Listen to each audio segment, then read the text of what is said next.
আজকের মাহফিল পে আপনারা খুশি না বেজার? কারা কারা বেজার একটু হাত তোলেন তো দেখি। এই যে দেখেন, আপনাদের দুই একজনের হাত উঠতে চাইছিল, তার মানে হচ্ছে আপনাদের মনোযোগের অভাব, ঠিক না বেঠিক? আজকের মাহফিল পে যারা যারা খুশি হয়েছে দুটি হাত একটু টান টান করে তুলি। যারা মুরব্বী আছেন তাদের যদি কষ্ট হয় তাহলে হাত তুলবেন না, সমস্যা নেই। কিন্তু যাদের হাত পায়ে কোনো সমস্যা নেই তারা যদি হাত না তোলে তাহলে আমরা বুঝবো এরা কোরআন বিরোধী, ইসলাম বিরোধী। বলেন ঠিক না বেঠিক?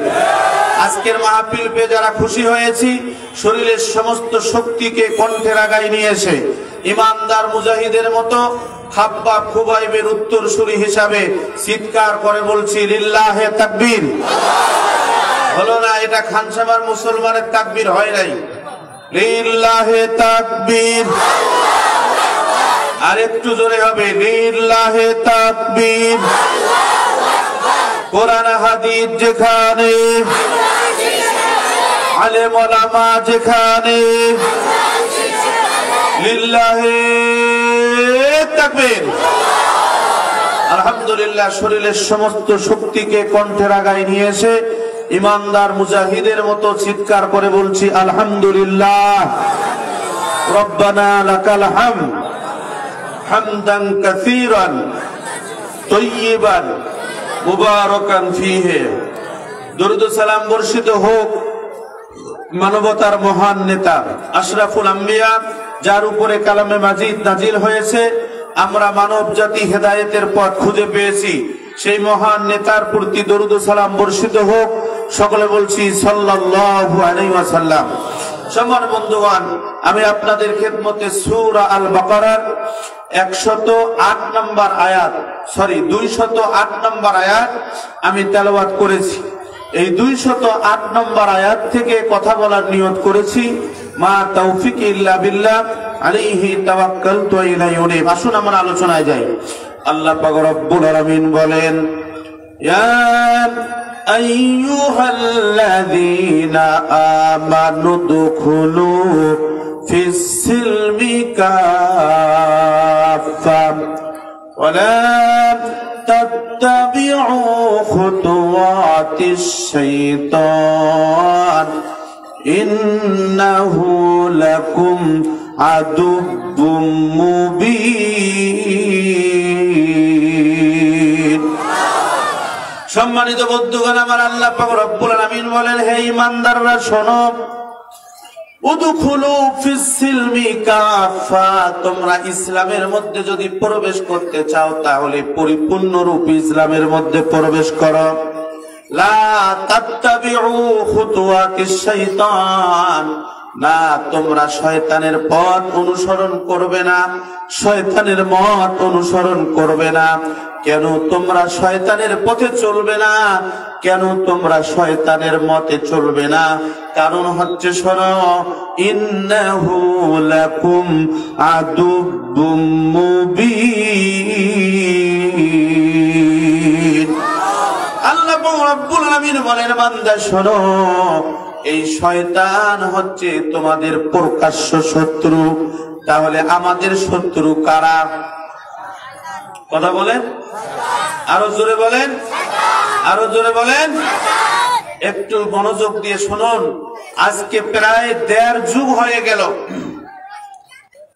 প্রায় 16-17 বছর থেকে আমরা তাফসীরুল কোরআন মাহফিলে কোরআনের হক কথাগুলো বলার কোনো সুযোগ পাই নাই। বলুন ঠিক না বেঠিক?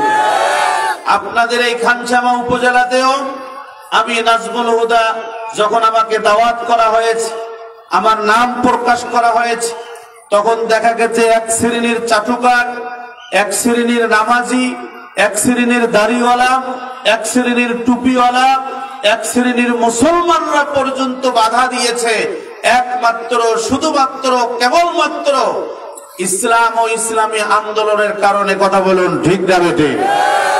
এরা তাফসীর মাহফিলে আমাদেরকে হক কথা বলতে দেয়নি, আলেমদেরকে তারা লাঞ্ছনা দিয়েছে, গঞ্জনা দিয়েছে, আলেমদের গায়ে হাত তুলেছে, আলেমদের কাছ থেকে মাউথ স্পিকার কেড়ে নিয়েছে, আজকে আলেমদের কথা বন্দী করার জন্য, আলেমদের কথা বন্ধ করার জন্য এই মানুষগুলি তাফসীর মাহফিলের উপরে 100 জারি করেছিল। কথা বলুন ঠিক না বেঠিক? আমরা তাদেরকে বলেছিলাম যে এই দিনে দিন নয়, আরো দিন আছে। আজকে আমরা শুনতে পাচ্ছি গত 2-3 দিন আগে টাকুয়া কামরুল এই বেটাও ইসলামের বিরুদ্ধে কথা বলেছিল। বলুন ঠিক না বেঠিক? ইসলামী নেতৃবৃন্দের বিরুদ্ধে কথা বলেছিল। ওই সময় আমরা বলেছিলাম যে এই দিন দিন নয়, আরো দিন আছে। ইসলামের ইতিহাস বলে, সাধারণ ইতিহাস বলে, যারা স্বৈর শাসকের রূপ নেয় এরা বেশি দিন টিকতে পারে না, এরা দীর্ঘমেয়াদী থাকতে পারে না। কিন্তু এরা আমাদের কথা ওই সময় বিশ্বাস করেনি। তারা নমরুদের মতো, ফেরাউনের মতো নিজের জীবনটাকে চেপে ধরেছিল। তারা মনে করেছিল আমরা যতদিন বাঁচবো আমরা ততদিন পর্যন্ত ক্ষমতায় থাকবো, এটাই তাদের টার্গেট ছিল। কথা বলুন ঠিক না বেঠিক? আচ্ছা বলুন, তাদের টার্গেট আর আল্লাহর টার্গেট কি এক? ওদের টার্গেট হচ্ছে আমরা যতদিন বাঁচবো আমরা ততদিন থাকবো, আর আল্লাহর টার্গেট হচ্ছে যে না, জনগণ চায় পদত্যাগ, তোমাদেরকে আমরা করব দেশ ত্যাগ। আল্লাহটা হয়েছে না তাদেরটা হয়েছে?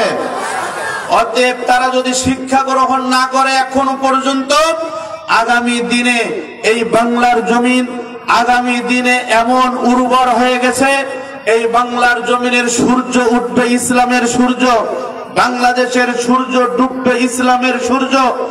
অতএব এই বাংলার জমিনে ইসলামকে যারা সাপোর্ট করে, ইসলামকে যারা সমর্থন করে, ইসলামকে যারা ভালোবাসে, যারা আর কোনোদিনও তাফসীর মাহফিলের গায়ে হাত দেওয়ার সুযোগ পাবে না, আর কোনোদিনও 144 ধারা জারি করতে পারবে না, আর কোনোদিনও কোনো আলেম ওলামাকে জেলখানায় নিতে পারবে না, আমরা এই শ্রেণীর লোকদেরকে শাসক গোষ্ঠীর চেয়ারে বসাতে চাই। আমার সাথে কারা কারা একমত হাত তুলে আল্লাহ তাআলাকে দেখাই। লিল্লাহি তাকবীর। কোরআন হাদিস যেখানে, আলেম ওলামা যেখানে, লিল্লাহি তাকবীর। আল্লাহ তাআলা আমাদের হাতগুলিকে কবুল করুন, বলছি আল্লাহুম্মা আমিন। সম্মানিত বন্ধুগণ, আমার মনোযোগ, আল্লাহ পাক রব্বুল আলামিন ঈমানদারদেরকে ডাক দিয়ে বললেন, ঈমানদাররা শোনো, উদখুলু ফিস সিলমি কাফা, তোমরা যদি ইসলামের মধ্যে প্রবেশ করতে চাও তাহলে তোমরা পরিপূর্ণভাবে প্রবেশ করো। তার মানে ইসলামকে আংশিকভাবে মানা যাবে না, ইসলামটাকে পরিপূর্ণভাবে মানার নির্দেশ আল্লাহ তাআলা দিয়েছেন। যদি কোনো মানুষ মনে করে আমি ইসলামের কিছু অংশ মানব, কিছু অংশ মানব না, আল্লাহ পাক রব্বুল আলামিন আজ থেকে শুরু করে ১৩,০০০ বছর পূর্বে ভালো করেই জানেন যে আমার বান্দাদের মধ্যে বিভিন্ন শ্রেণীর বান্দা থাকবে। এক শ্রেণীর মানুষ ইসলামের কিছু অংশ মানবে, আর এক শ্রেণীর মানুষ কিছু অংশ মানবে না। এই জন্য আল্লাহ তাআলা আজ থেকে শুরু করে ১৩,০০০ বছর আগেই সার্টিফিকেট দিয়েছেন, আফাতুমিনুনা বিবাদিল কিতাবি ওয়া তাকফুরুনা বিবাদ। বান্দারে শোনো, তোমাদের মধ্যে এক শ্রেণীর মানুষ এই কালামটাকে ভাগ করে ফেলবে, এই কোরআনটাকে ভাগ করে ফেলবে। এই মানুষগুলো কিছু অংশ মানবে আর কিছু অংশ মানবে না। এটা আমি আল্লাহ তাআলার কাছে গ্রহণযোগ্যতা পাবে না। কথা বলেন ঠিক না বেঠিক? আজকে আমাদের সমাজে ইসলামের সংজ্ঞাটা আছে একদম ঠুনকো ভাবে। ইসলাম যে একটা পরিপূর্ণ জীবন ব্যবস্থার নাম, ইসলাম যে হচ্ছে কোড অফ লাইফ, একটা মানুষের জীবন ব্যবস্থা জন্ম থেকে মৃত্যু পর্যন্ত এবং রান্নাঘর থেকে সংসদ ভবন পর্যন্ত, এটা অনেক মুসলমানে এখনো বিশ্বাস করে না। কথা বলেন ঠিক না বেঠিক?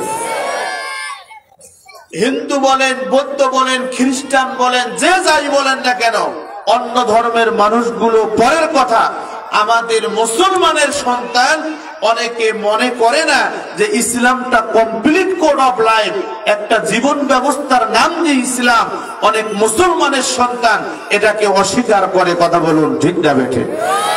সম্মানিত ভাইয়েরা আমার, গভীর মনোযোগ। যেই মানুষগুলো মনে করে যে না ইসলামটা পরিপূর্ণ জীবন ব্যবস্থার নাম নয়, ওই মানুষগুলোর ব্যাপারে আল্লাহ পাক রব্বুল আলামিন আজ থেকে শুরু করে ১৩,০০০ বছর আগে সার্টিফিকেট দিয়েছেন।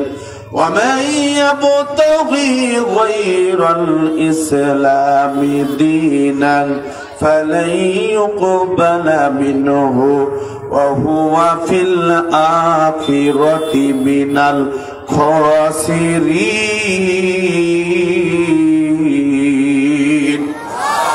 ডান হাতটা তুলে বলুন আল্লাহু আকবার। সম্মানিত ভাইয়েরা আমার, গভীর মনোযোগ। আল্লাহ পাক রব্বুল আলামিন বলেন, বান্দা শোনো, তুমি আমলিক করো, বিএনপি করো, জামাত করো, জাতীয় পার্টি করো, এটা আমার কাছে গ্রহণযোগ্য নয়।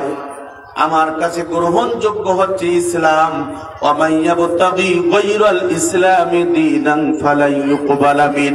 তুমি যদি তোমার জীবন ব্যবস্থা হিসাবে ইসলামকে মাইনাস করে, ইসলামকে বাদ দিয়ে মানুষের তৈরি করা মতাদর্শকে মেনে নাও, ও বান্দা শোনো, তুমি নামাজ পড়ো, তুমি রোজা রাখো, তুমি হজ করো, তুমি যাকাত দাও, ওয়া মান ইয়াবতাগি গায়রাল ইসলামি দীনান ফালা ইউকবালা মিন।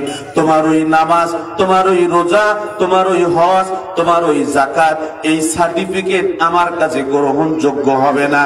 ওয়া হুয়া ফিল আখিরাতি মিনাল খাসিরিন। বান্দা তুমি ক্ষতিগ্রস্ত হবে, এ ব্যাপারে কোনো সন্দেহ নাই। কথা বলেন, কথা কার? আরো জোরে বলতে হবে, কথা কার? সম্মানিত ভাইয়েরা আমার, আমি বোঝার জন্য বলছি, ভালো করে শুনুন।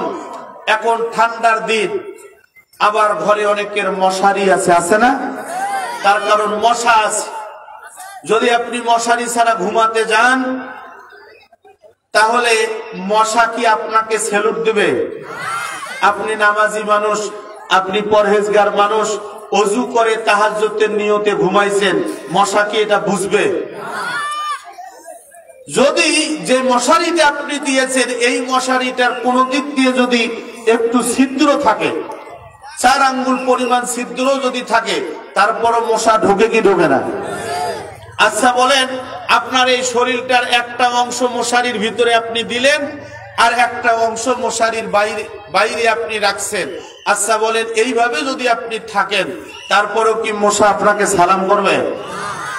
মশা এমন একটা জাতি, এমন একটা প্রাণী, আল্লাহ তাআলা এই প্রাণীটাকে যে এমন ভাবে সৃষ্টি করেছেন, এটা আমলিক, বিএনপি, জামাত, জাতীয় পার্টি কিচ্ছু বোঝে না। কথা বলেন না কেন? এর কাজটাই হচ্ছে, সে যাই হয় হোক, ও যদি ডোনাল্ড ট্রাম্প হয়, আর ও যদি বাংলাদেশের মুসিও হয়, যত বড় কর্মকর্তা হোক আর যত বড় কর্মচারী হোক না কেন, সে চৌধুরী হোক আর নেফরানি হোক, ওইটা দেখার সাবজেক্ট নাই। মশা সুযোগ পাইলেই কামড় দিবে, এটাই হচ্ছে মশার বৈশিষ্ট্য। কথা বলেন ঠিক না বেঠিক? এই উদাহরণটা আপনারা যত সহজে বুঝলেন, ইসলামটা হচ্ছে এরকম। ইসলামে ব্যক্তি জীবন আছে, ইসলামে পারিবারিক জীবন আছে, ইসলামে সামাজিক জীবন আছে, ইসলামে অর্থনীতি আছে, ইসলামে রাজনীতি আছে, ইসলামে সংস্কৃতি আছে। ইসলামে এমন কোন বিধান নাই, এমন কোন বিষয় নাই যেই বিষয়টার ব্যাপারে ইসলামে আলোচনা করা হয় নাই। অতএব এই পৃথিবীর শ্রেষ্ঠ ধর্মগ্রন্থ হচ্ছে আল কোরআন, আর মুসলমানদের সংবিধান হবে আল কোরআন। আল্লাহ তাআলা এই জন্য ইসলামটাকে কমপ্লিট জীবন ব্যবস্থা হিসাবে জাতির কাছে উপস্থাপন করেছেন। কথা বলুন ঠিক না বেটে? আর যে মানুষগুলো এই 15.5 বছর জেল খায়, বাবা এই সমস্যা কি তোমার? বসো ভাই, শোনেন, আপনাদের দোয়ার বরকতে টানা মাহফিল চলছে, মানে মাইন্ড করবেন না। আপনাদের যে সাউন্ড সিস্টেম আছে, চৌরঙ্গি এলাকার মাহফিল হিসাবে সাউন্ড সিস্টেম কিন্তু হয়নি। ওর যতটুকু পাওয়ার ও ততটুকু চেষ্টা করতেছে, বুঝেন নাই? ওর এর বেশি তো আর করতে পারবে না। কিন্তু ঘটনাটা হচ্ছে, আপনাদের মাহফিল করতে হলে একটা বিষয় মাথায় রাখার লাগবে। আপনি যত বড় প্যান্ডেল করেন না কেন, আর যত সুন্দর আয়োজন করেন না কেন, যেটা দিয়ে বক্তারা কথা বলবে, এটা যদি সমস্যা হয়, মানে আজকে যদি আমি বেশি লোড দেই, কালকের মাহফিলে কথা বলতে পারবো না। কথা বুঝছেন তো? অতএব আমিও আস্তে আস্তে বলি, আপনারাও একটু ধীরে ধীরে শোনেন। কোনো সমস্যা আছে?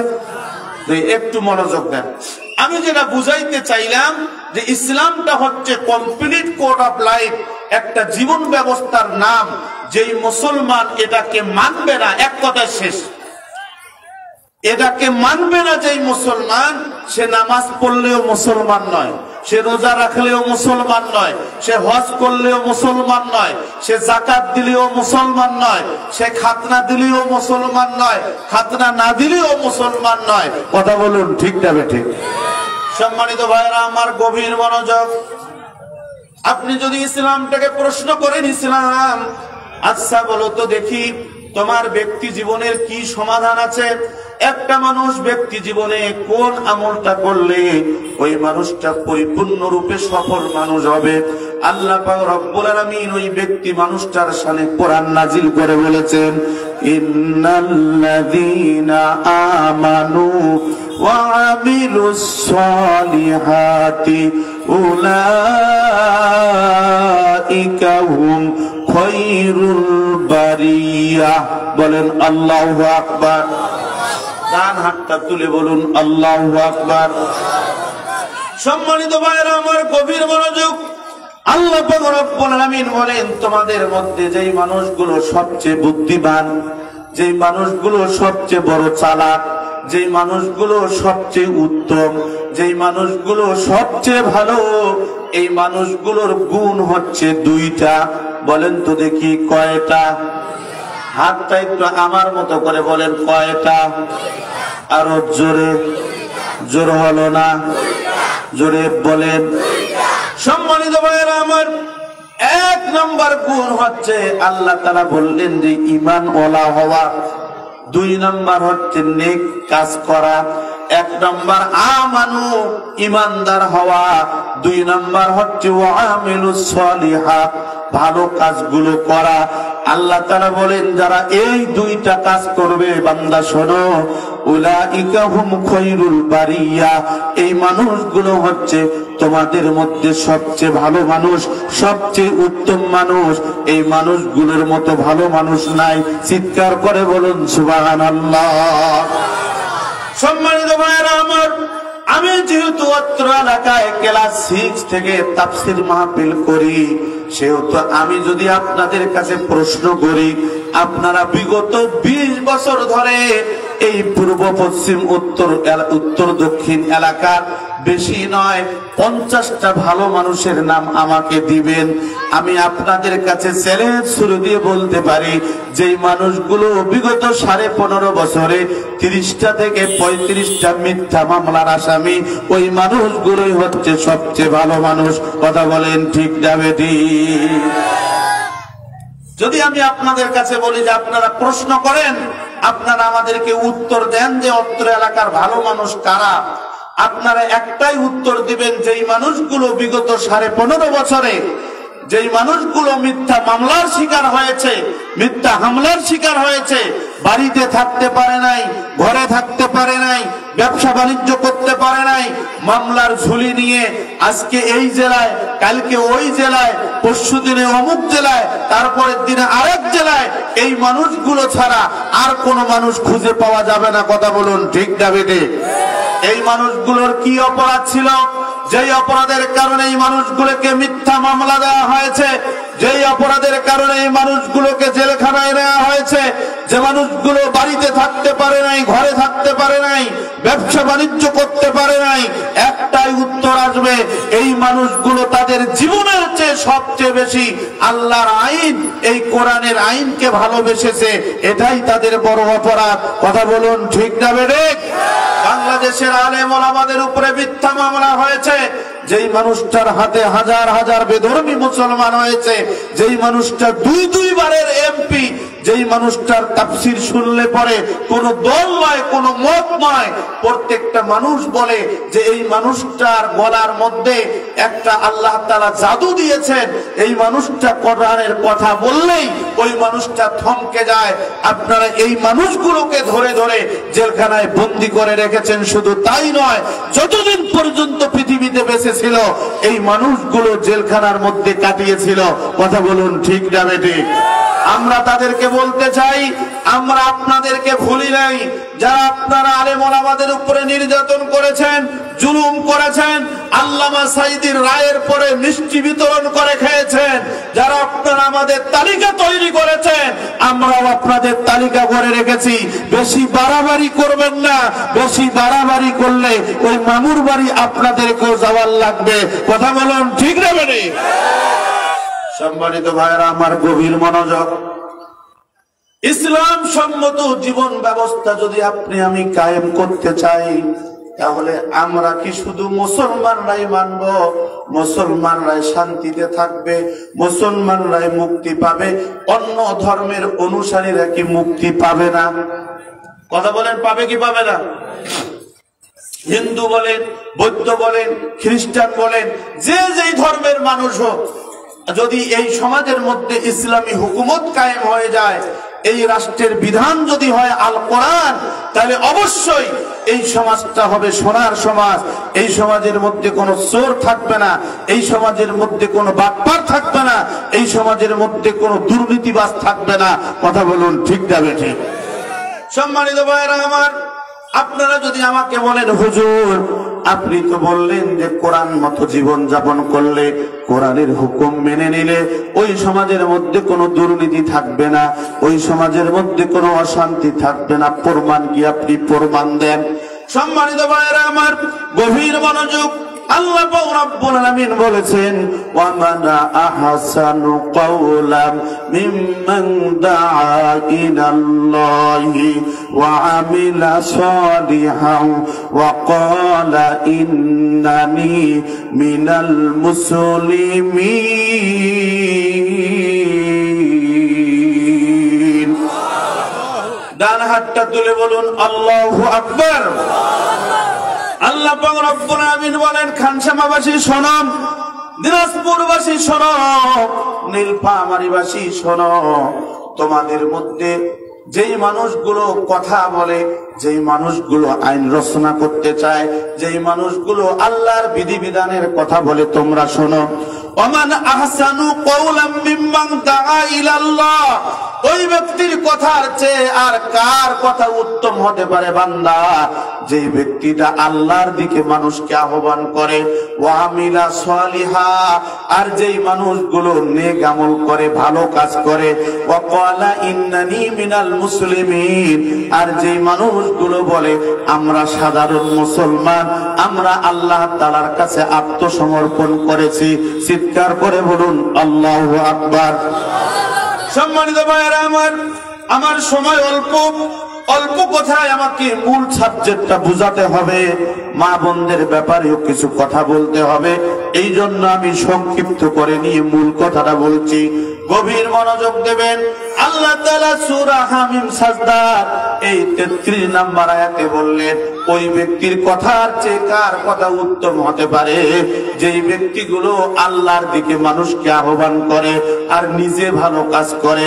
সম্মানিত ভাইরা আমার, আপনারা ভালো করে জানেন, এই 15.5 বছরে আপনার উপরে আমার উপরে যারা ইসলামকে সাপোর্ট করেছে, ইসলামকে সমর্থন করেছে, ইসলাম সম্মত জীবন ব্যবস্থা গ্রহণ করে নিয়েছে, যেই মানুষগুলোর পরিবারে ইসলাম, যেই মানুষগুলোর সমাজে ইসলাম, যেই মানুষগুলোর ব্যক্তি জীবনে ইসলাম, যেই মানুষগুলোর পারিবারিক জীবনে ইসলাম, এই মানুষগুলোর বিরুদ্ধে শুধু মিথ্যা মামলা দিয়ে ক্ষান্ত হয়নি। এই মানুষগুলো কোরআনের কথা বলার অপরাধে সেই 71 সালের পচা ইতিহাস টেনে এনে এই বাংলার জমিনে ট্রাইব্যুনাল গঠন করে ওই মানুষগুলার ফাঁসি কার্যকর করেছিল। কথা বলুন ঠিক না বেঠিক? আমরা তাদেরকে বলতে চাই, ভালো করে শুনুন, 2001 সাল থেকে শুরু করে 2005 সাল পর্যন্ত এই কোরআন ওয়ালারা দুইটা মন্ত্রণালয় নয়, তিনটা মন্ত্রণালয়ের দায়িত্ব পালন করেছিল। কথা বলুন ঠিক না বেঠিক? একটা মন্ত্রণালয় হচ্ছে কৃষি মন্ত্রণালয়, আর একটা মন্ত্রণালয় হচ্ছে শিল্প মন্ত্রণালয়, আর একটা মন্ত্রণালয় হচ্ছে সমাজ কল্যাণ মন্ত্রণালয়। ও বন্ধু, ভালো করে শুনুন, আলী হাসান মোহাম্মদ মুজাহিদ সাহেব, মাওলানা শহীদ মতিউর রহমান নিজামী সাহেব রাহিমাহুল্লাহ, এই দুইজন তিনটা মন্ত্রণালয়ের দায়িত্ব পালন করেছিল। তদানীন্তন সময়ে এই মানুষ দুটো বলেছিল যে শোনেন, যদি আপনারা আমাদের মন্ত্রণালয় থেকে 2 টাকা কেন, আপনারা যদি 1 পয়সার দুর্নীতি দেখাতে পারেন, আমরা আর কোনোদিনও বাংলার জমিনে রাজনীতি করব না। কথা বলুন ঠিক না বেঠিক? বুঝার জন্য বলছি, ভালো করে শুনুন। এই সমাজটা কোরআনের সমাজ হলে কি হবে, আমি এটাই বুঝার জন্য বলছি। খুব গভীর মনোযোগ। মাওলানা শহীদ মতিউর রহমান নিজামী রহিমাহুল্লাহ, আলী আহসান মোহাম্মদ মুজাহিদ রহিমাহুল্লাহ, এই মানুষগুলো 3টা মন্ত্রণালয়ের দায়িত্ব পালন করলো।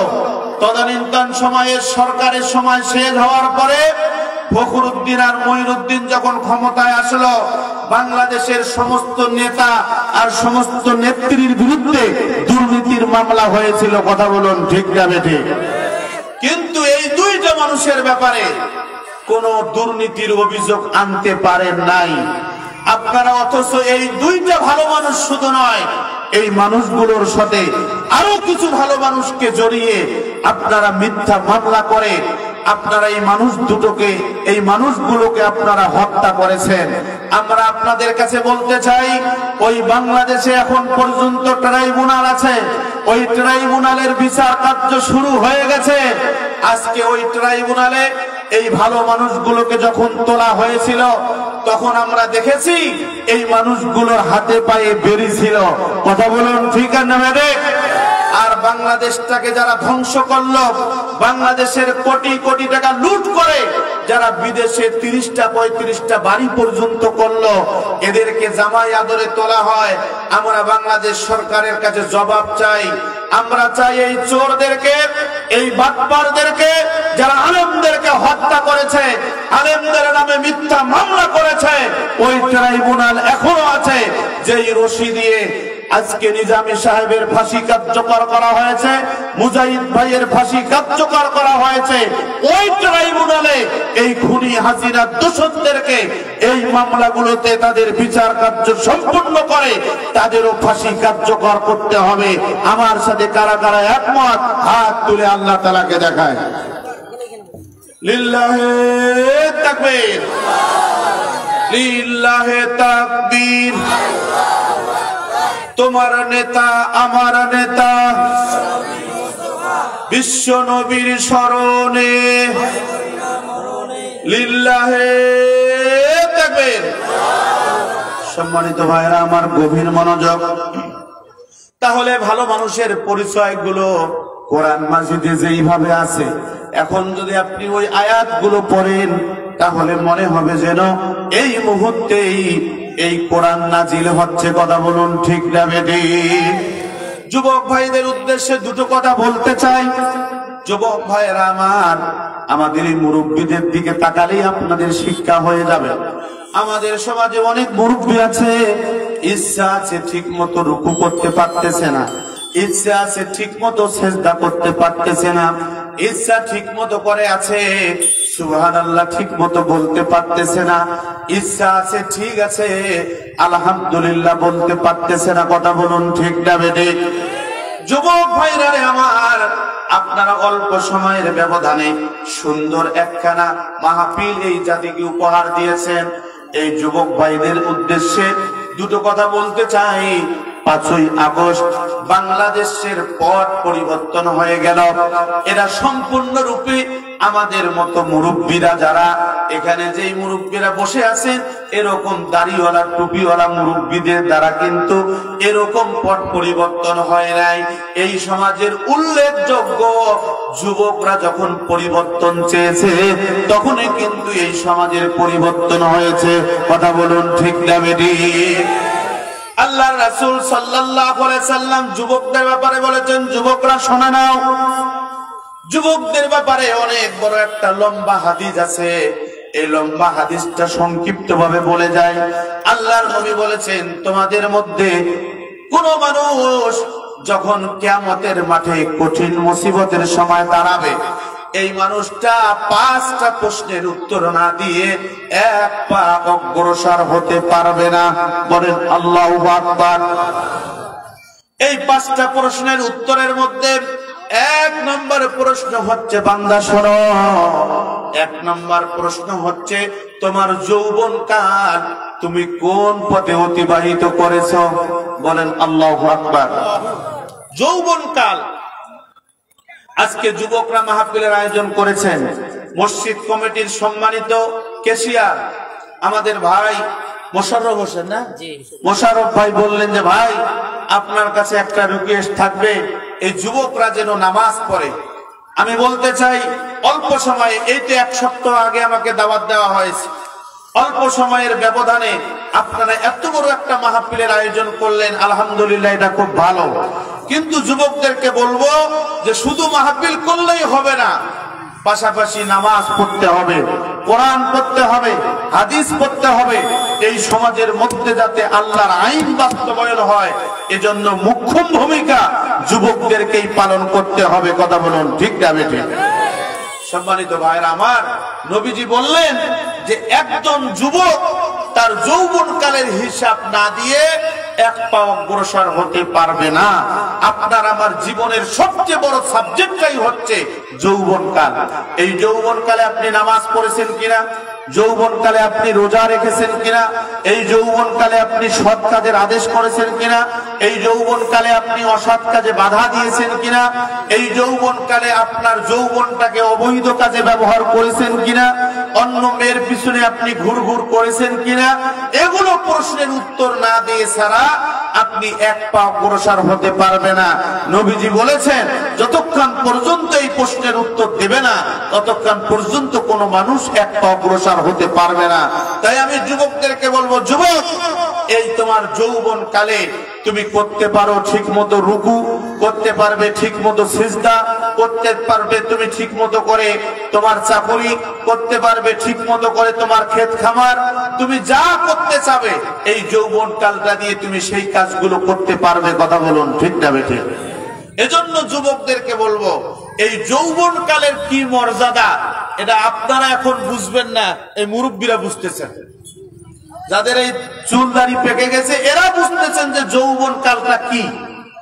অতএব যৌবন কালে এই হাদিসের ব্যাখ্যায় মুহাদ্দিস ইকরাম বলেছেন, আপনি যদি একটা রুকু করেন, একটা সিজদা করেন, আপনি বৃদ্ধকালে ৭০,০০০ রুকু করলে, সিজদা করলে যেই সওয়াব হয়, যৌবন কালের একটা রুকু, একটা সিজদার মূল্য আল্লাহ তাআলার কাছে তার চেয়েও বেশি। বলেন সুবহানাল্লাহ। সম্মানিত ভাইরা আমার, অনেক বড় লম্বা হাদিস, সংক্ষিপ্ত ভাবে বলতেছি। আল্লাহর নবী বলেছেন, যুবক, এরপরে প্রশ্ন করা হবে তুমি কোন পথে আয় করেছো। এখন অধিকাংশ যুবক থাই খেলার সঙ্গে জড়িত। বলেন ঠিক না বেঠিক? অধিকাংশ যুবক ক্যাসিনো আর থাইয়ের সাথে জড়িত। আমার কাছে, আমরা তো গোটা দেশে মাহফিল করি, আমাদের কাছে অনেকে প্রশ্ন করে, হুজুর, ওই বক্তা নাকি 1 লাখ টাকা নেয়, ওই বক্তা নাকি 80,000 টাকা নেয়, ওই বক্তা নাকি 1,20,000 নেয়, আপনি কত নেন? আমি বলি যে যারা এই ধরনের চুক্তি করে কথা বলে এদের ওয়াজ শোনা জায়েজ নাই। কাল সকালবেলা ঠিক বলেন, বলেন ঠিক না বেঠিক? 1 লক্ষ টাকা দিয়ে ওয়াজ করতে হবে, কোথায় মাসালা পেয়েছে? কিন্তু আমাদের কাছে প্রমাণ আছে, যারা এই 1 লক্ষ 1.5 লক্ষ টাকা দিচ্ছে বক্তাদেরকে, এরা অধিকাংশ হারামখোর। কিছুদিন আগে এক মাহফিল থেকে আমাকে ফোন দিয়েছে, বলতেছে, হুজুর, আমাদের এলাকায় একজন বক্তা আসতেছে, 80,000 টাকা নেবে, একজন ব্যক্তি একাই 80,000 টাকা দিবে। আমি বললাম, লোকটা করে কি? বলতেছে থাই খেলে। সুবহানাল্লাহ বলবেন? কথা বলেন না কেন? আমি আপনাদের দোয়ায় গোটা দেশ সফর করি। আমি এতটুকু বলতে চাই, কক্সবাজার থেকে শুরু করে টেকনাফ থেকে তেতুলিয়া পর্যন্ত কোন মানুষ যদি বিমানেও সফর করে, যারা মুরব্বীরা আছেন, 20,000 টাকা হলেই যথেষ্ট। কিন্তু আপনাকে ৮০,০০০ টাকা দিতে হবে কেন? এই অভ্যাসটা তো আপনারাই করেছে। আমি এজন্য কর্তৃপক্ষকে বলি যে ৮০,০০০ টাকার বক্তার দাওয়াত দেওয়া বন্ধ করে দেন। দেখবেন অলরেডি সব কারেন্টের তারের মতো টনটনা হয়ে যাবে। কিন্তু আমরা টাকা দিচ্ছি তো ওদের নিতে সমস্যাটা কি? কথা বলেন ঠিক না বেড়ে? আপনি যদি প্রশ্ন করেন যে হুজুর মমতাজ তো তার গানের কনসার্টে ৮০-৯০,০০০ টাকা নেয়, ওই সময় ফতোয়া দেন না কেন? আরে মিয়া, মমতাজের গান আর তাফসির মাহফিল কি এক জিনিস? কথা বলেন না কেন? এই তাফসির জগতের সম্রাট তো ছিল আল্লামা সাঈদী। হে আল্লামা সাঈদীর কোন রেকর্ড দেখাতে পারবেন যে কোথাও টাকা নিয়ে? উনি যদি ইচ্ছা করতো যে আমি যেই গাড়িটাতে চড়ে যাই এই গাড়ি সম পরিমাণ টাকা দিতে হবে, পাবলিক তাকে টাকা দিত, তারপরেও ওই আল্লামা সাঈদীর ওয়াজ শুনতো। কথা বলুন ঠিক না বেরে? যারা আল্লামা সাঈদীকে অনুসরণ করে এখন দ্বিতীয় সাঈদী হয়ে ৮০-৯০,০০০ টাকা নিচ্ছে, এরা হচ্ছে আপনার আমার ক্ষতি করতেছে, এরা ইসলামী আন্দোলনের ক্ষতি করতেছে, এরা প্রকৃত আল্লামা সাঈদীর অনুসারী নয়। কথা বলুন ঠিক না বেঠে? আর ওই দিকে যেতে চাই না, বুঝার জন্য বলছি যে উপার্জন করতে হবে হালাল উপায়ে। হালাল উপায়ে আপনি ১ টাকা উপার্জন করবেন, শান্তি আছে। আর আপনি হারাম উপায়ে ১ কোটি টাকা আপনি ইনকাম করবেন, দেখবেন ছেলে গাঁজা খায়, মেয়েটা অন্য ছেলে নিয়ে পালিয়ে গেছে। এরকম নজির আছে না নাই? কথা বলেন না কেন? সম্মানিত ভাইরা, বোঝার জন্য বলছি, এটা আমার চোখের দেখা। চাচা থাকে লন্ডনে, চাচা কোটি টাকার মালিক, ভাতিজা মদ খায়। আরে বেটা, তোর চাচার টাকাতে তুমি মদ খাও কেন? চাচার টাকার গরমে ভাতিজা মদ খায়। এই জাতি হচ্ছে আমরা। কথা বলুন ঠিক না বেঠে? এজন্য বলছি হালাল উপায় ইনকাম করবেন। আপনি যদি লবণ দিয়ে ভাত খান তারপরেও শান্তি আছে। হারাম উপায় আপনি ইনকাম করবেন, ওই পরিবারে খবর নিয়ে দেখবেন শান্তি নাই। রাতের বেলা ট্যাবলেট না খাইলে ঘুম আসে না। আর যে লোকটা সারাদিন ভ্যান ঠেলে, সারাদিন রিক্সা চালায়, এই লোকটা আলুর ভর্তা দিয়ে বেগুনের ভর্তা দিয়ে ভাত খাবে আর নাক ডাকে ঘুমাবে, কোনো টেনশন নাই। কথা বলুন ঠিক না বেঠে? সম্মানিত ভাইরা আমার, ৩ নাম্বার রাসূল বললেন যে যেই পথে তুমি টাকা ইনকাম করেছো, ইনকাম করার পরে কোন পথে তুমি ব্যয় করছো, এই প্রশ্নের উত্তর যতক্ষণ আমার কোন উম্মত দেবে না, ততক্ষণ পর্যন্ত এক পা অগ্রসর হওয়ার সুযোগ থাকবে না। বলুন আল্লাহু আকবার। আমি আমার এই ক্ষুদ্র জ্ঞানে গবেষণা করে দেখেছি, অনেকে বলে হুজুর পর্দার ওয়াজ করেন। আমি আমার গবেষণা থেকে বলতেছি, যারা হারাম টাকা ইনকাম করে এরা এদের ছেলে মেয়ে বউকে তার হারাম টাকা দিয়ে পোশাক পরায়। তা আপনাকে চেহারা দেখাবে না, তা কাকে দেখাবে? এ কথা বলেন না কেন? অধিকাংশ সুদখোর আর ঘুষখোর যারা হারাম পথে ইনকাম করে, এদের বউ বাচ্চা পর্দা করেন। আমি চ্যালেঞ্জ দিলাম, আপনি গবেষণা করে দেখেন এখন। আর যারা হালাল উপায়ে ইনকাম করে, এদের পরিবারে শালীনতা আছে, এদের পরিবারে পর্দা আছে, এদের পরিবারে ইসলাম আছে। আপনি ইসলাম রাষ্ট্রীয়ভাবে এখন বাংলাদেশে একটা সুর উঠেছে যে ধানের সিজার নৌকা দেখার দিন শেষ, আগামীতে আল কোরআনের বাংলাদেশ। বলুন ঠিক না বেঠিক? আমি বলতে চাই, আগামী দিনে আল কোরআনের বাংলাদেশ হবে, এটা কেউ ঠেকাতে পারবে না। যেই জমিনের মধ্যে মাওলানা নিজামীর রক্ত পড়েছে, যেই জমিনের মধ্যে মুজাহিদের রক্ত পড়েছে, যেই জমিনের মধ্যে আবু সাহিদের রক্ত পড়েছে, যেই জমিনের মধ্যে মুগ্ধের রক্ত পড়েছে, যেই জমিনের মধ্যে আবু সাহিদ আর মুগ্ধ শহীদ হয়েছে, এই জমিনের মধ্যে আল্লাহর রাজ কায়েম না হওয়া ছাড়া যুদ্ধ থামবে না, যুদ্ধ চলবেই। কথা বলুন ঠিক না বেঠিক? সম্মানিত ভাইরা আমার, আমি যে কথাটা ক্লিয়ার করতে চাচ্ছি, আপনি যে পথে ইনকাম করবেন, ইনকাম করার পরে কোন পথে ব্যয় করবেন, এটা আপনাকে সিদ্ধান্ত নিতে হবে। আপনার পরিবারটাকে মনে করতে হবে এটা একটা ইসলামিক রাষ্ট্র। আপনি যেই পরিবারের পরিচালক, আপনি হচ্ছেন ওই রাষ্ট্রের রাষ্ট্রপতি। আর আপনার বাড়ির যে অর্ধাঙ্গিনী আছেন, উনি হচ্ছেন আপনার প্রধানমন্ত্রী। কথা বোঝা গেছে? পরিবারের যে সদস্য আর বাকি ৪-৫ জন আছেন, এরা হচ্ছে মন্ত্রী পরিষদের সদস্য। আপনি যদি আপনার পরিবারে আইন পাস করেন, আমার পরিবারে কোনো বেনামাজি থাকবে না, ওই পরিবারটা নামাজি হবে কি হবে না? কথা বলেন হবে কি হবে না? আপনি যদি আইন পাস করেন যে আপনার পরিবারে কেউ বেপরদায় চলতে পারবে না, তাহলে বলুন তো দেখি ওই পরিবারটা ইসলামের পরিবার হবে কি হবে না? আপনি যদি বলেন আপনার সন্তানদেরকে যে আমার পরিবারে কোনো সুদখোর থাকবে না, আমার পরিবারে কোনো ঘুষখোর থাকবে না, অবশ্যই ওই পরিবারটা ইসলামের পরিবার হবে। এইভাবে যদি আমরা প্রত্যেকটা মুসলমান এই সিদ্ধান্তগুলো নেই, তাহলে আমাদের পরিবারগুলি ইসলামের পরিবারে পরিণত হবে। কথা বলুন ঠিক না বেঠে? সম্মানিত ভাইরা আমার, এরপরে নবীজি বললেন যে আপনি এলেম, দ্বীনি এলেম শিক্ষা করেছেন কতটুকু, এটার জবাবদিহিতা আল্লাহ তাআলার কাছে করা হবে। আপনি কতটুকু ইসলাম সম্পর্কে জেনেছেন, কোরআন জেনেছেন, হাদিস জেনেছেন কতটুকু? এবং ৫ম নম্বর প্রশ্নটা হচ্ছে তুমি জানার পরে আমল করেছো কতটুকু? সম্মানিত ভাইরা, আপনারা জানেন অনেক বক্তা মঞ্চে মারা গেছে। আমাদের আব্দুল্লাহ খান সালাফি নীলফামারীর বক্তা, উনি মঞ্চে মারা গেছেন এই দিনাজপুরের মঞ্চে। কথা বলুন ঠিক না বেঠিক? এরকম মাওলানা আবু বকর সিদ্দিক, আজকে আল্লামা সাইদি আমাদের কাছে নাই, নাসিরুল্লাহ চাঁদপুরি আমাদের কাছে নাই, এরকম হরেক রকম বক্তা পৃথিবীতে এসেছে আর পৃথিবী থেকে বিদায় নিয়েছে। ওয়াজ দিয়ে কোন সমাজ, কোন রাষ্ট্রের পরিবর্তন হয় নাই। রাষ্ট্রের পরিবর্তন হয়েছে ওই সময় যেই সময় ওই রাষ্ট্রের সংবিধান হয়েছে আল কোরআন। কথা বলুন ঠিক না বেঠিক?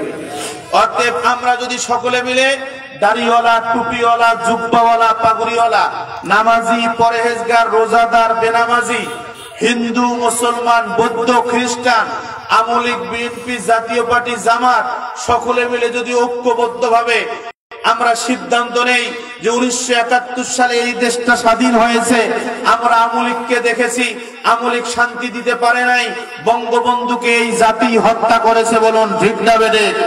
এরপরে জিয়াউর রহমান সাহেব এসেছেন, উনি শান্তি দিতে পারেন নাই, জিয়াউর রহমান সাহেবকে এই জাতির লোকেরাই হত্যা করেছে। এরপরে এরশাদ চাচা এসেছিল, এরশাদ চাচাকে আমরা দেখেছি এই জাতির সঙ্গে মুনাফিকি করেছে। কথা বলুন ঠিক না বেঠিক? তারপরে আমরা দেখেছি খালেদা জিয়া এসেছে, উনিও শান্তি দিতে পারেন নাই। আবার প্রধানমন্ত্রী হলেন শেখের বেটি হাসিনা। এই 15.5 বছরে বিশেষ করে এই খানসামার এক একটা রিক্সা চালকেরও 45টা করে মামলা। কথা বলুন ঠিক না বেঠিক? এগুলো আমার কাছে প্রমাণ আছে। তো আপনারা এই এলাকার মানুষ বাড়িতে থাকতে পারেন নাই, ঘুমাতে পারেন নাই। অতএব আগামী দিনে কোন দলাদলি চলবে না। হাসিনা পালে যাওয়ার পরে আপনাদের এলাকার কিছু পাতি নেতাও আমাকে ফোন দিয়েছিল, বলতে যে হুজুর কিছু করা যায় নাকি? আমি বলছি সারি থাকেন। কথা বলেন না কেন? বলছে কেন সারি থাকবো, আমি তো মানুষের ক্ষতি করি নাই। আমি বলছি আপনি আওয়ামী লীগ করেছেন, এটাই প্রমাণ যে আপনি ক্ষতি করেছেন। কেন? আপনি তো ভোট দিতে গেছেন, আমাদেরকে ভোট কেন্দ্রে যাইতে দেন নাই। আমাদের বিরুদ্ধে আপনারা মিথ্যা মামলা করেছেন। যারা মিথ্যা মামলার সাক্ষী হয়েছে, আপনি আওয়ামী লীগের পাতি নেতা, আপনি বাধা দেন নাই, এই জন্য আপনি দোষী, আপনিও বাড়িতে থাকবেন না।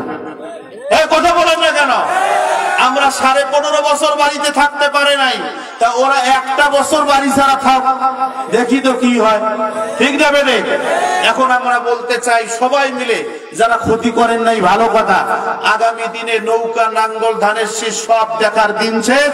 আগামীতে আল কোরআনের বাংলাদেশ, এটা কারা কারা দেখতে চান? দুটি হাত তুলে আল্লাহ তাআলাকে দেখান।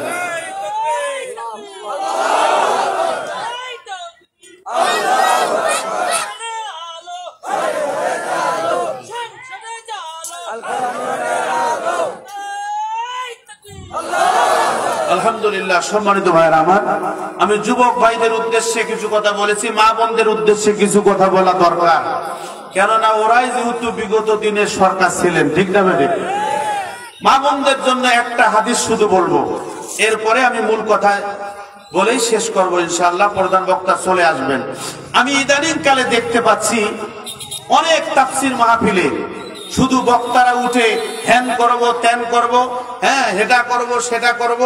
অধিকাংশ যে বক্তারা বেশি চেঁচামেচি করতেছে, অধিকাংশ বক্তাদের সমস্যা আছে। আমাদের একটা জিনিস জানা দরকার, যেই বক্তাকে দাওয়াত দিব তার সাংগঠনিক মান কি। ওই এলাকার দায়িত্বশীলের দ্বারা খবর নিব এই আনত দেয় কিনা, এই রিপোর্ট রাখে কিনা, ইসলামী সাহিত্য পড়ে কিনা, এগুলো দেখার দরকার আছে না নাই? কোন মুনাফিকের জায়গায় এই আবু সাঈদের বাংলায় হবে না। কথা বলুন ঠিক না বেঠিক? আমি দেখতে পাচ্ছি যে প্রধান বক্তাও যে আলোচনা করে, দ্বিতীয় বক্তাও যে আলোচনা করে, মহিলাদের জন্য কোনো নসিহা নাই। আমি চিন্তা করলাম একটা হাদিস অন্তত আমাদের বলা দরকার, ঠিক না বেঠিক?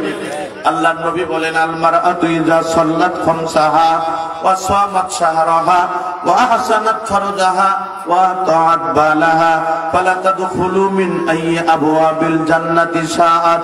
রাওয়াহুল বুখারী আও কামা ক্বালা আলাইহিস সালাতু ওয়াস সালাম। মা বোনেরা মনোযোগ দিয়ে শুনবেন, নবীজি বলেছেন যদি কোনো মা, যদি কোনো বোন এই চারটা আমল করে, কথা বলেন কয়টা? আল্লাহর নবী বলেছেন চারটা আমল করবে, এই মা বোনের জন্য জান্নাতের 8টা দরজা আল্লাহ তাআলা খুলে দিবেন। বলুন সুবহানাল্লাহ। সম্মানিত ভাইরা আমার, এই চারটা বিষয়ে মাহফিল যদি 7 দিন করা যায় তারপরেও শেষ হবে না। আমি সংক্ষিপ্ত ভাবে বলছি। নবীজি বলেছেন আল মারআতু ইযা সাল্লাত খামসাহা, যদি কোনো মা যথাযথভাবে 5 ওয়াক্ত নামাজের যত্নবান হন, যত্নশীল হন, 5 ওয়াক্ত নামাজ ঠিকমতো আদায় করেন, ওই মায়ের জন্য জান্নাতের 8টা দরজা আল্লাহ খুলে দিবেন। বলুন সুবহানাল্লাহ। 2 নম্বর নবীজি বলেছেন ওয়াসামাত শাহরাহা, রমজান মাসের রোজা রাখবে। মা বোনেরা ভালো করে শুনুন, 1 নম্বর হচ্ছে নামাজ পড়বে, 2 নম্বর হচ্ছে রমজান মাসের রোজা রাখবে, 3 নম্বর হচ্ছে ওয়া আহসানাত ফারজাহা, মা বোনেরা হচ্ছেন জান্নাতি। এদের মাথার চাঁদি থেকে শুরু করে পায়ের তালু পর্যন্ত ঢেকে রাখা ফরজ। অনেক মা আছে, অনেক বোন আছে বলে আমি নামাজ পড়ি, আমি রোজা রাখি, আমি বোরখা না পড়লো আমার ঈমান ভালো। বলছে, বলে কি বলে না? আমি তাদের সামনে বলি আপনার ঈমান ভালো নাই, আপনার ঈমানে পছন আছে। তার কারণ হলো আপনি হচ্ছেন জান্নাতি, আপনার পেট পিঠ একমাত্র দেখবে আপনার স্বামী। আপনার পেট পিঠ কেমন এটা অন্য পুরুষ যে পোশাক পরেছেন এই পোশাক দিয়ে যদি বুঝতে পারে আপনার পেট এবং পিঠ এমন, আপনি নামাজি হলেও জাহান্নামে যাবেন, আপনি হাজিয়ানি হলেও জাহান্নামে যাবেন, আপনি রোজা রাখলেও জাহান্নামে যাবেন, স্বামীর খেদমত করলেও জাহান্নামে যাবেন। কথা হচ্ছে রাসূলের কথা। বলুন ঠিক না বেঠিক? তাহলে মাথার চাঁদি থেকে পায়ের তালু পর্যন্ত ঢেকে রাখতে হবে। সংক্ষিপ্ত ভাবে বলতেছি শুনুন, আল্লাহর নবী 4র্থ নম্বরে বলেছেন স্বামীর খেদমত করবে। ওয়া তাআত বালাহা, নবীজি বলেছেন স্বামীর খেদমত করবে। এই ব্যাপারে একটু ব্যাখ্যা দেই। নবীজি বলেছেন যদি কোনো মা দুনিয়া ছেড়ে বিদায় নেয় আর তার স্বামী যদি বলে আমার স্ত্রীর উপরে আমি রাজি খুশি ছিলাম, আল্লাহর নবী বলেছেন ওই মা কবরে যাওয়ার সঙ্গে সঙ্গে আল্লাহ পাক রব্বুল আলামিন জান্নাতের দরজা খুলে দিবেন। বলুন সুবহানাল্লাহ। আবার আল্লাহর নবী এই কথা বলেছেন যদি কোনো মায়ের স্বামী ইন্তেকাল করে আর যদি সে বলে আমি আমার স্বামীর উপরে সন্তুষ্ট আছি, নবীজি বলেছেন ওই মা যেই দোয়াটা করলো তার স্বামী কবরে চলে গেল, তার মানে তার স্বামী জান্নাতে চলে গেল। বলুন সুবহানাল্লাহ।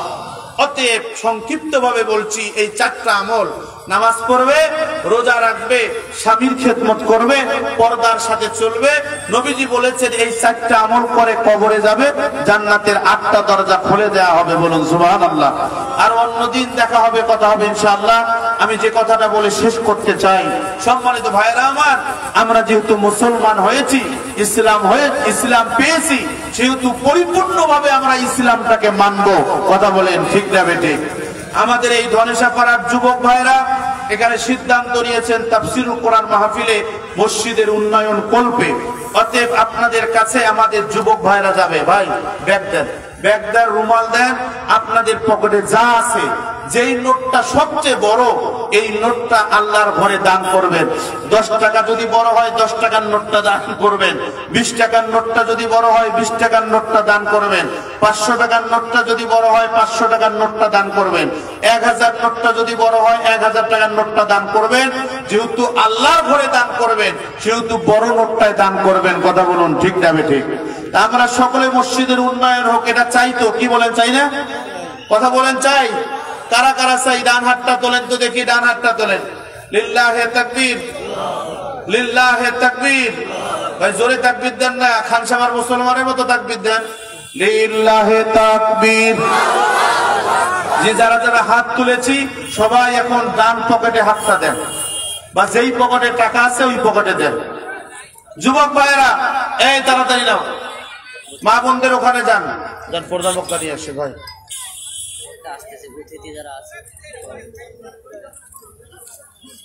লা ইলাহা ইল্লাল্লাহ। গরম চা আছে? লা